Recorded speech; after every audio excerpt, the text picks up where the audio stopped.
আগুনে পুড়ে ছাই হয়ে যায় বসত ঘর এবং বসত ঘরের মধ্যে থাকা খাট, সোফা, থালা, বাসনপত্র সহ গুরুত্বপূর্ণ নথিপত্র। ঘটনা মঙ্গলবার বিকেলে চরিলাম রাজীব কলোনি এলাকায়। বিধ্বংসী আগুনে গ্রামের অসহায় দরিদ্র পরিবারের কর্তা নারায়ণ দাসের বসত ঘর সহ যাবতীয় সামগ্রী সবকিছু পুরো ছাই হয়ে যায়।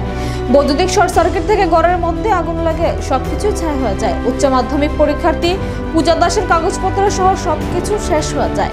বিশালগড় দমকল বাহিনীর কর্মীরা ঘটনাস্থলে আসার আগেই আগুনে সবকিছু গ্রাস করে নেয়। পরিবারটি একেবারে পথে বসে গিয়েছে।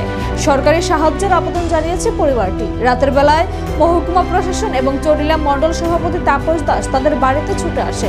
মহকুমা প্রশাসন থেকে 40,000 টাকার চেক পরিবার হাতে তুলে দেওয়া হয় ও রাতের খাবার দাবার সহ অন্যান্য সামগ্রীর ব্যবস্থা করে দেওয়া হয়। পূজা দাসকে মহকুমা প্রশাসন ও মণ্ডল সভাপতি আশ্বাস দেন সামনের পরীক্ষার যাবতীয় বই সহ যা যা দরকার সবকিছু তার ব্যবস্থা করে দেবে এবং সেও পরীক্ষাতে বসতে পারবে। চিন্তার কোনো কারণ নেই।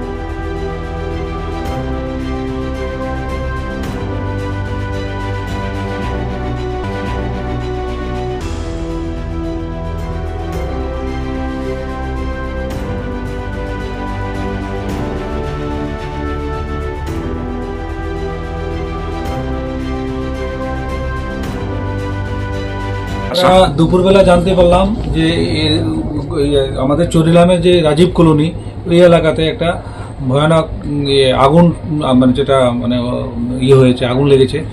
তৎক্ষণাৎ আমরা খবর পেয়ে প্রশাসন থেকে আমরা এটা ডিএম থেকে প্রথম মেসেজটা পেয়েছি আমাদের মাননীয় জেলা শাসক সিপাহীজলা ডিস্ট্রিক্ট, এবং উনি অ্যাকর্ডিংলি আমাদের এসডিএম স্যারকে ইনস্ট্রাকশন দিয়েছে যে ইমিডিয়েট এখানে গিয়ে তাদের আত্মীয় পরিজনের সঙ্গে দেখা করে কতটুকু ক্ষয়ক্ষতি হলো এখানে এসে দেখভাল করার জন্য। তো অ্যাকর্ডিংলি আমি এবং আমার সঙ্গে ডেপুটি কালেক্টর ম্যাজিস্ট্রেট 8 জন এসছে, গোজমক আর আমার অ্যাকাউন্টেন্ট বাবুকে নিয়ে, ক্যাশিয়ার বাবুকে নিয়ে আমরা এখানে এসছি।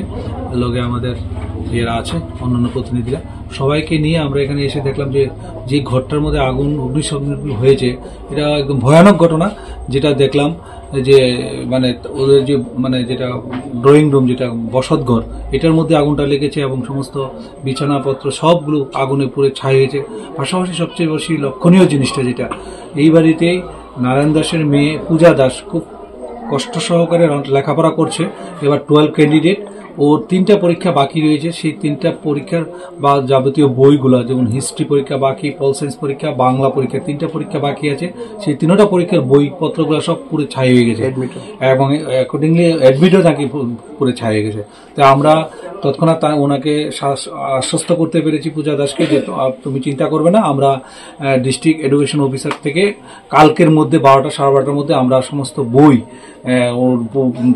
যা দরকার বই সবগুলো আমরা প্রশাসন থেকে ওর হাতে হ্যান্ড ওভার করে দেব।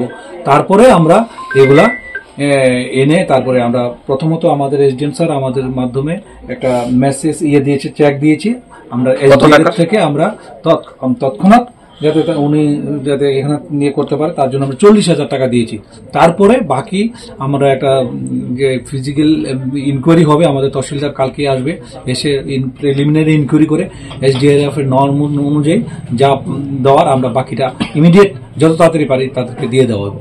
প্রশাসন থেকে আমরা সর্বতভাবে এই মানে পরিবারের পাশে আছি যাতে ওরা খুব তাড়াতাড়ি যেটা এই জায়গাটা থেকে রিকভারি করে নিয়ে যেতে পারে। স্যার কিভাবে খবরটা পেয়েছেন?